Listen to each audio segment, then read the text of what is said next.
가족은 인간 생활의 가장 기본이 되는 공동체입니다. 가족은 혼인, 이혼, 출생, 사망, 상속 등과 같은 상황을 통해 법과 밀접한 관계를 갖습니다. 이번 차시에서는 혼인과 이혼이 법적으로 효력을 갖추기 위해서는 어떤 법적 절차를 거쳐야 하는지에 대해 알아볼 것입니다. 또한 출생과 사망, 상속과 관련된 법에는 어떤 내용이 들어있고 어떻게 적용되는지에 대해 알아보겠습니다. 부부가 결혼을 했을 때, 자녀가 태어났을 때 법적으로 인정받기 위해서는 혼인신고와 출생신고를 해야 합니다. 다음은 혼인신고와 출생신고를 할 때 작성하는 서식입니다. 혼인신고는 구청에 가서 해야 하며 보증인이 2명 있어야 합니다. 출생신고는 아이가 태어나서 1달 이내에 해야 합니다.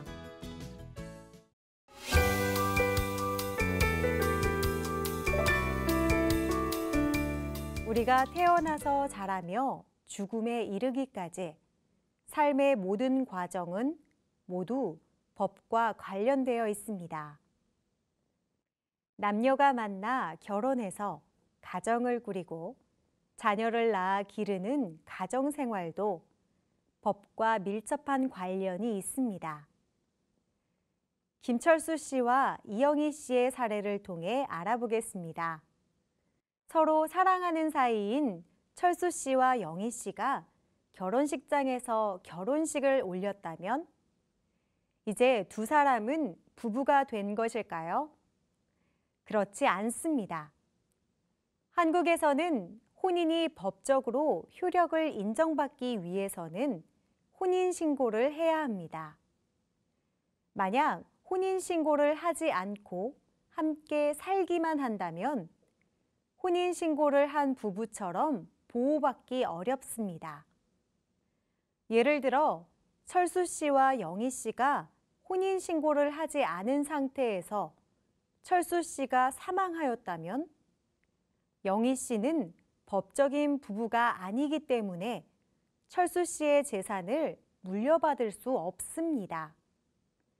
만약 철수 씨와 영희 씨가 더 이상 혼인 관계를 유지하기 어려운 경우에는 이혼을 할 수 있습니다.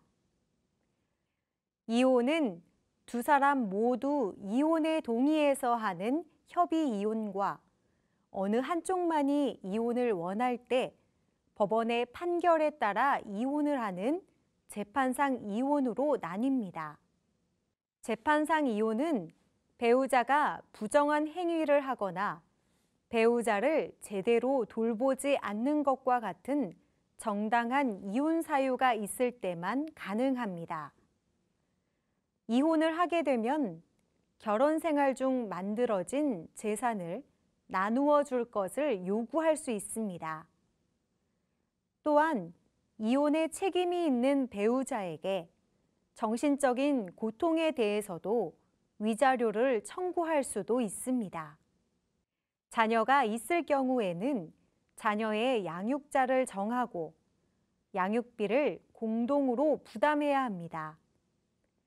양육을 맡지 않은 쪽의 부모는 자녀와 만나거나 연락할 수 있는 권리를 가집니다.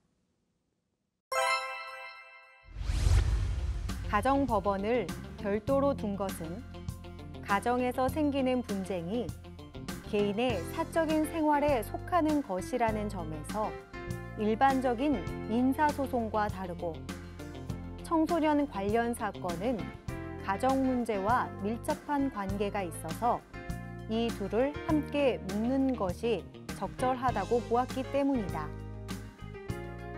현재 가정법원은 서울, 부산, 대구, 광주, 대전 등 5군데에 있으며 가정법원이 없는 곳에서는 그 지역의 지방법원에서 관련 재판을 진행한다.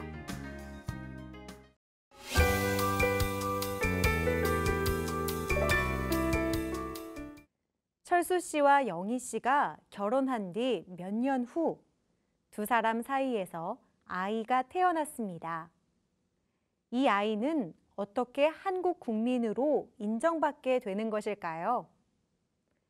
한국의 법에서는 아이가 태어난 후 1개월 이내에 구청, 군청, 주민센터 등에 출생신고를 하도록 하고 있습니다. 출생신고를 통해서 아이의 이름이 가족관계 등록부에 기록되고 한국 사회 구성원으로서의 법적인 권리와 의무를 갖게 됩니다.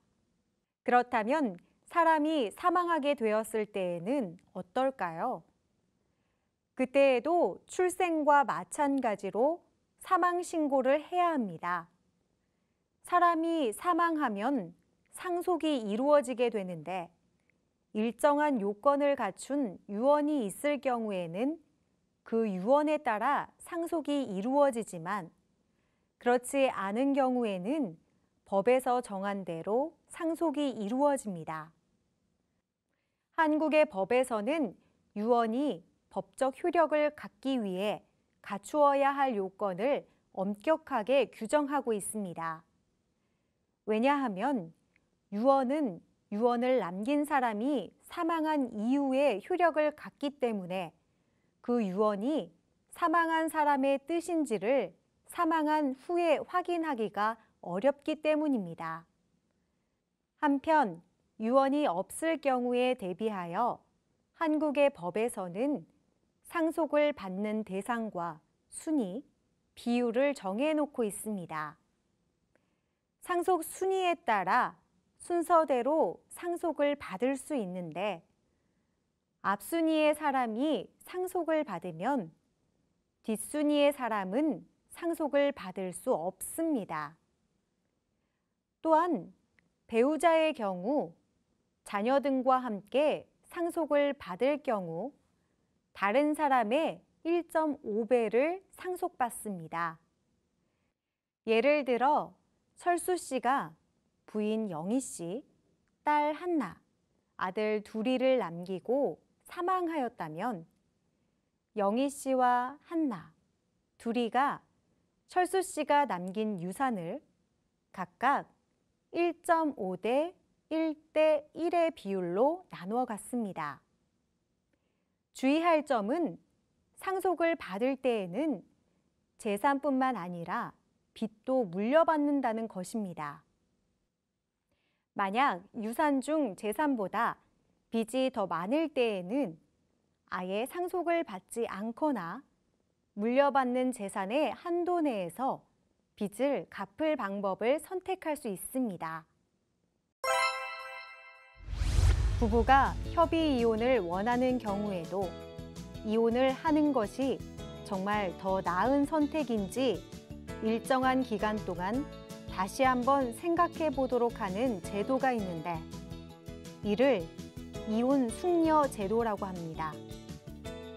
이혼 숙려 기간은 일반적으로 1개월인데 만 19세 미만의 자녀가 있을 때에는 3개월로 늘어납니다.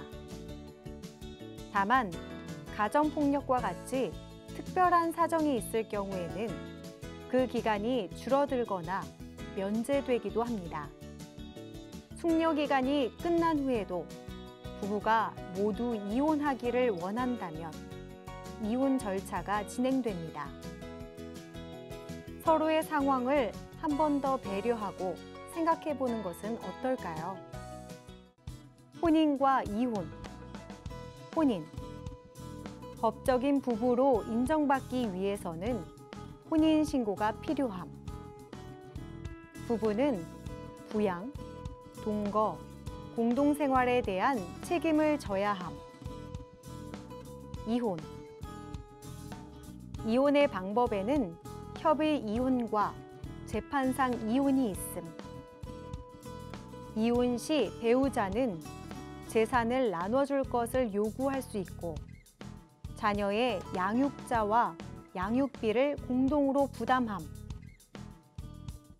자녀를 양육하지 않는 쪽은 자녀와 만나거나 연락할 권리를 가짐. 출생과 사망, 상속. 출생. 태어난 아기가 한국 국민으로 인정받기 위해서는 출생 신고가 필요함.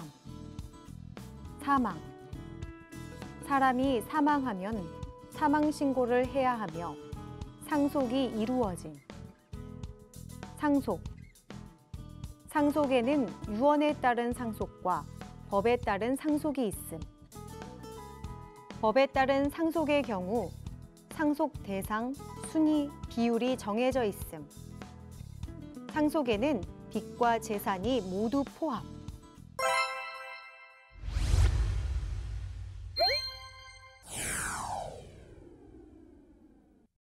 다음에 괄호에 들어갈 알맞은 말을 쓰시오. 한국에서 혼인이 법적으로 효력을 인정받기 위해서는 시청, 군청, 주민센터 등에 무엇을 해야 한다.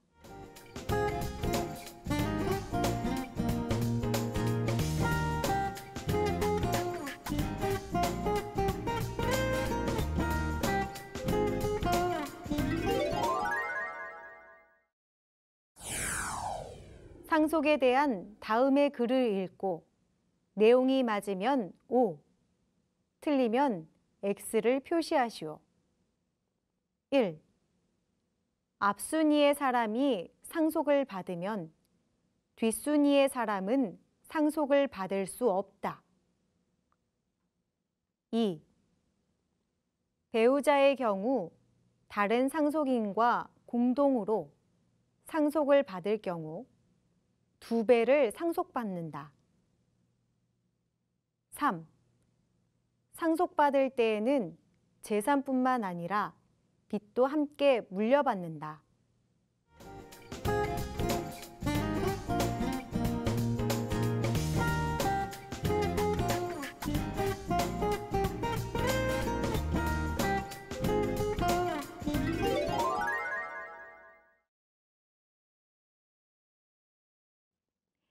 이번 차시에서는 혼인과 이혼이 법적으로 효력을 갖추기 위해서는 어떤 법적 절차를 거쳐야 하는지 알아보았습니다.